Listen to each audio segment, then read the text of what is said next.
Hishey, can we start with your introducing yourself, your community, your landscape? Yeah, my name is Hishey. I'm from a small village of Sikkim called Lachung. It's in the extreme north of Sikkim. So it's at the altitude of around 9,000 feet. So it's a very beautiful small village. So it's a major tourist spot of Sikkim actually. So yeah. And can you explain a little bit about how your community is unique, or the landscape itself is different from, say, the rest of Sikkim or the rest of India? In that term, we have a very unique, especially there are two villages, the Lachung and Lachung. We have a unique set of governing system, it's called Zomsa system. So what happens in Zomsa system, we follows, it comes under the Panchayat Act, but it's not necessary that we follow all the rules implemented under the Panchayat Acts, so we have the liberty to perform and follow our own rules or own laws actually. So we function as per our own laws.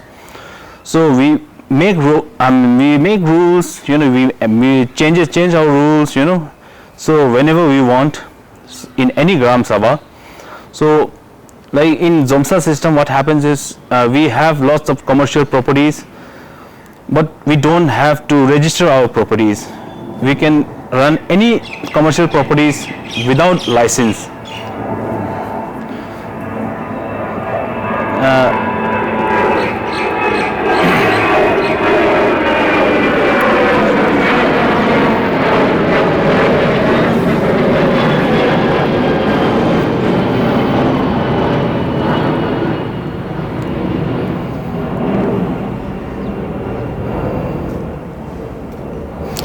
So that way, we have our own set of laws for everything, the river laws, we have laws on the livestock, we have laws on forest, we have laws on culture, tradition, we have set laws on everything, we have it's oral laws, we have been following it. There's no, so far nobody has documented it. So we have no written laws, it's a oral laws, which we follow, and which the Constitution of India, accepted our laws, our Zomsa system in the 73rd Amendment. So, and how do these laws get passed down from parents to children? Yeah, these laws passed down from the parents to children, and so orally. So like it's like these laws exist because we follow these laws in every days, almost every day, in every whatever we do, we follow and implement these laws, that's why it exists. It's not like we have a law and we can't forget this law, because it's in everyday usage it implements, part of life. It's part of life actually. Like brushing your teeth in the morning. Yeah, it's part of our life, these laws. So that way the law, it's very much effective. And whoever comes and visit our places, whoever sees the way we, function, everyone appreciates it, So even the long time back, the Manishankar Iyer, he was then the minister of the Panchayati Raj. So he even visited Lachung, and he saw how we functions, and he was so impressed. He said,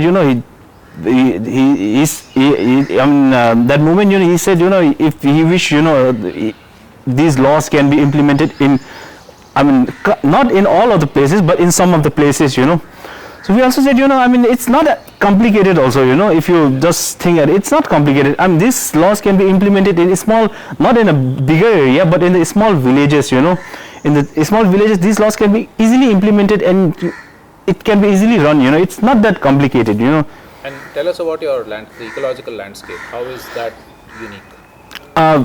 Lachung is not that huge area. Within Lachung, I think from where the Lachung begins and where the Lachung ends, it's in the distance of around 20 kilometers.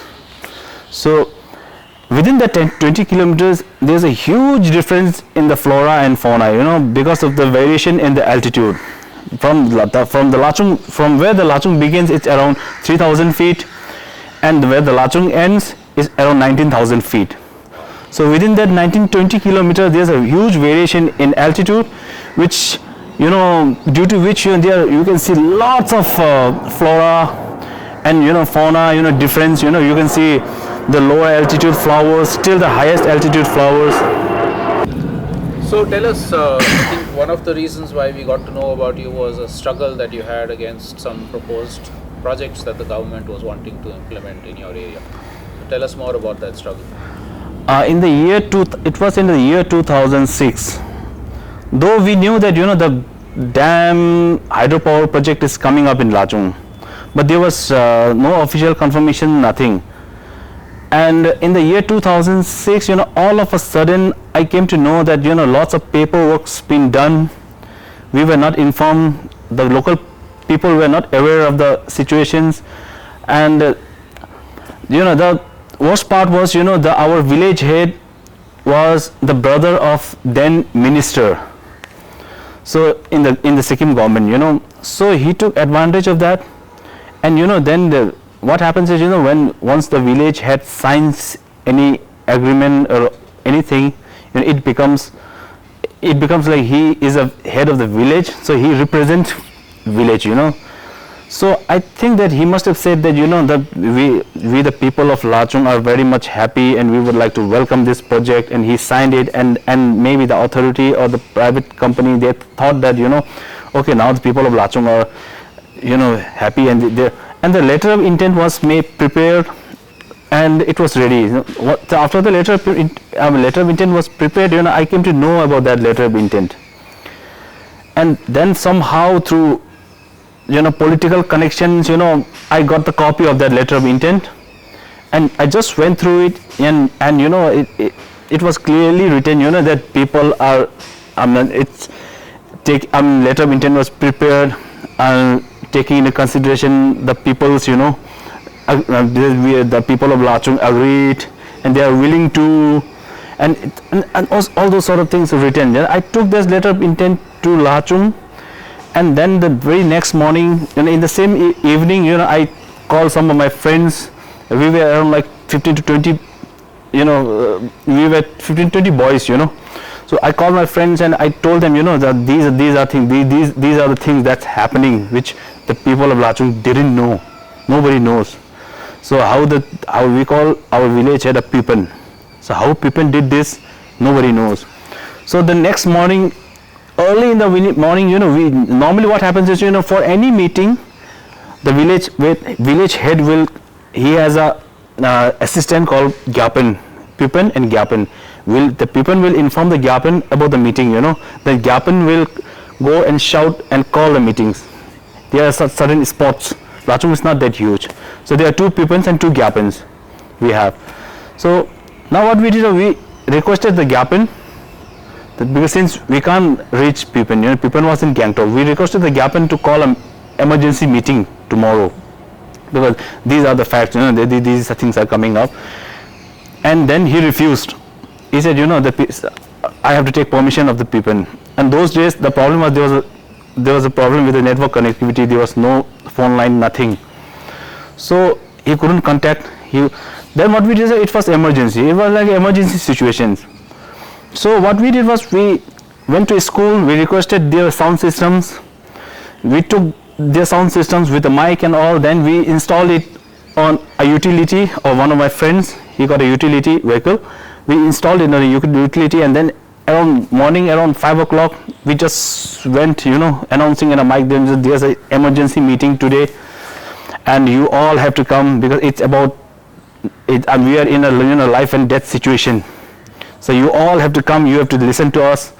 And then we around 7 o'clock, we went to the meeting ground, and we were just waiting, And then slowly, people started coming in. I thought maybe many people might not come. So then around 8 o'clock, all the gathering was such huge, So almost 1 people from every household came, And then I told them about straight away I told them, that these are things are happening. See, letter of intent is prepared. In the letter of intent, there was 3 dam was mentioned, and now it was designed in such that even the company was requesting if any of the local people who are interested in taking parts in the construction process, or maybe if there's any ex-army, he can be like in the security.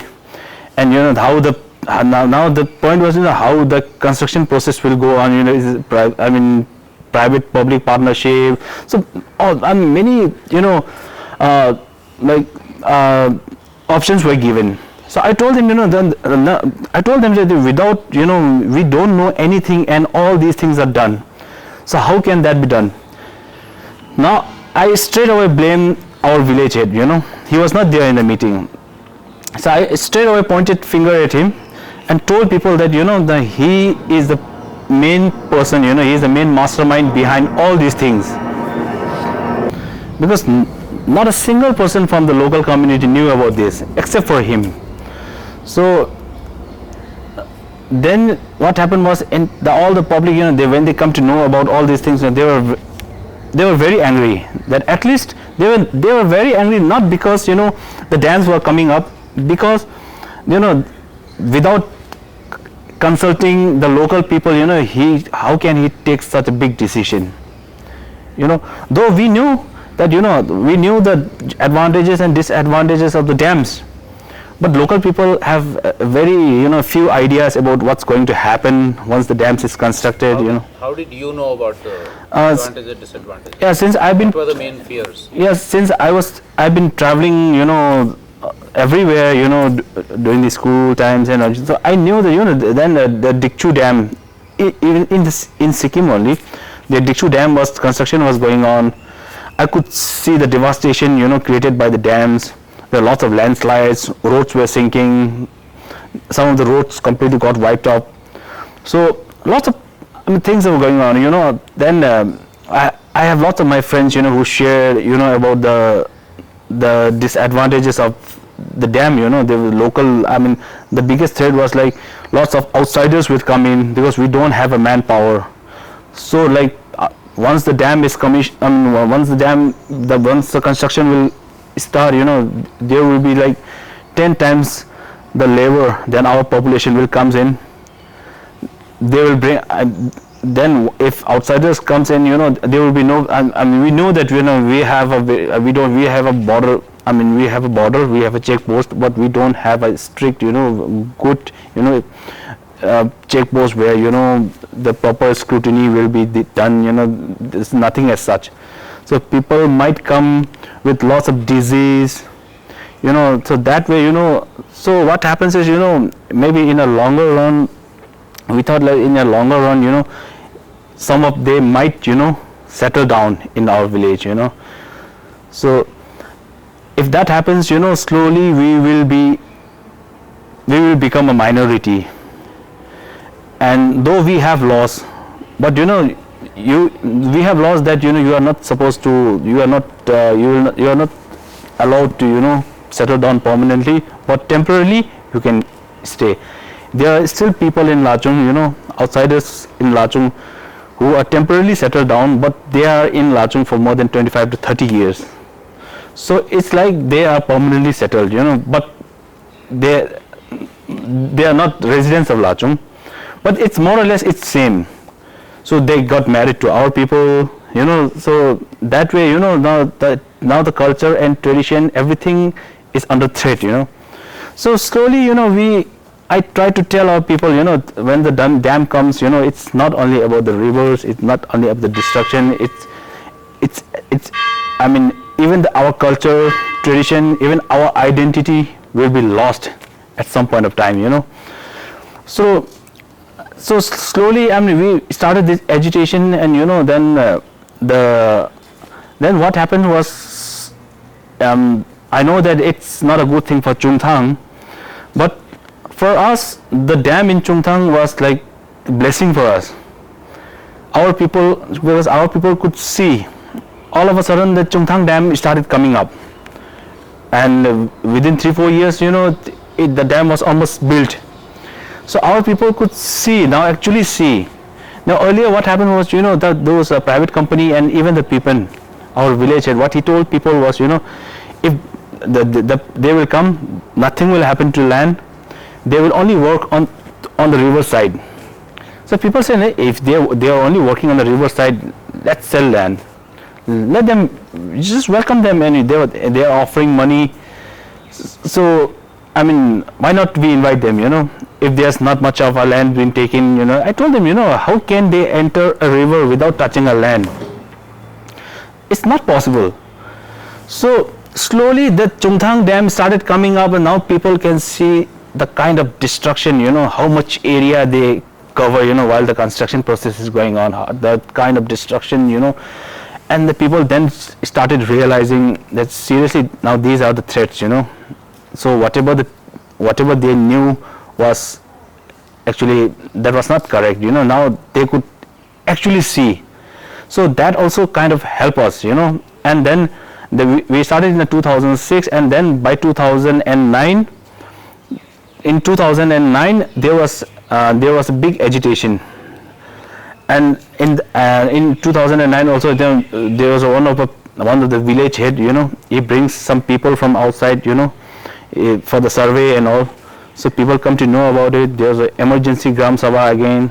That people was kicked out of his post within 4 months of his, he was selected 4 months back, and then he was kicked out of the people. That was the first time in the history of Lachung that people was kicked out in the midterm, So that was the biggest fear in the people, that if we want, we can do anything. So slowly now the people and by that time, people realizes that the dam is seriously not a good thing. This will destroy, and Lachung has a good potential for the tourism. So we have alternative, we tell the government that, we don't want dam, you please don't do these things, or please, we don't want your grant also. Stop grants, because we have a tourism, we have an alternative source of income. So we can survive through this. Have you started alternative tourism, like community-based tourism? I mean, community-based tourism is there since 1993. Since 1990, after 1993, the tourists started coming to Lachung. So presently, I mean, the Sikkim, Lachung and Yumthang serve as a major tourist destination. We like around, if you visit during April and May, there will be around 600 to 700 vehicles per day coming to Lachung. So we have that capacity to absorb, So Sikkim, Lachung, Lachen, this Yumthang Valley, they serve as a major tourist destination of Sikkim. So we have those alternatives. We tell the government to, let's do something in the tourism, and let's not destroy the beauty of it. Once the dams come up, now the people, I think now at present, the major, around 70% of the people are dependent on tourism, and Lachung is a small places, and another advantages we have was like we have a very limited space, and that also works for us, because we don't have a place to go. People knew that once we sell our land to the private developer, where will we go? So since the population is increasing day by day, land is constant, where will we go? There's no other places to go. So that also works for us actually. So people of Lachung are very hardworking. We do cultivations, and then the tourism industry comes up. The tourism industry is blooming like anything in Lachung. So that also helps us, Is most of the tourism controlled by you, or are there also outside operators who come?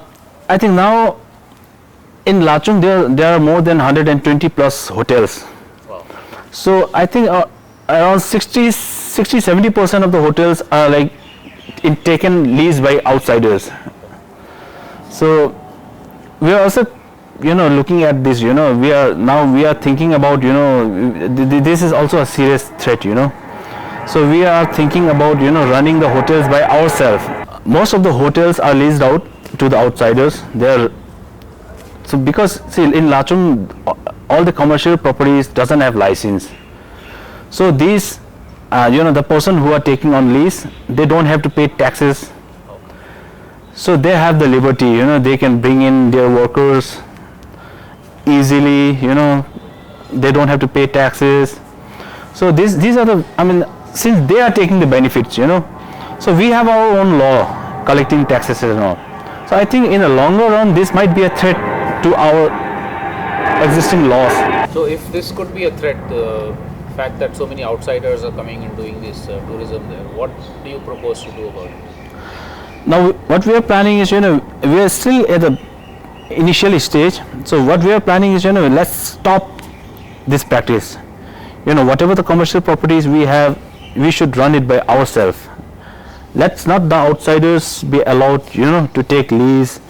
We should run by ourselves. That way, I think the source of income will be much better also. If we now our people. See, even the local people, there are lots of local people, educated, unemployed people, What happens is when you take hotels on lease, those people will bring their staff from outside. I think today there are more than, it's more than, our population is hardly 3,000. There are around like more than 3,000 outsiders who are working in Lachung. So these are the problems we are facing, in the construction workers, in the hotels, So what you were fearing would happen with the dam is also happening with tourism, right? it's exactly the same things happening. So what we are, there's no strict regulations, or for the outsiders, they are easily coming in, they are settling down, so they are working there, there's no threat, nothing, but in the longer run, this is not good for the village. So because we have to protect our village, our tradition is getting lost, our language is losing.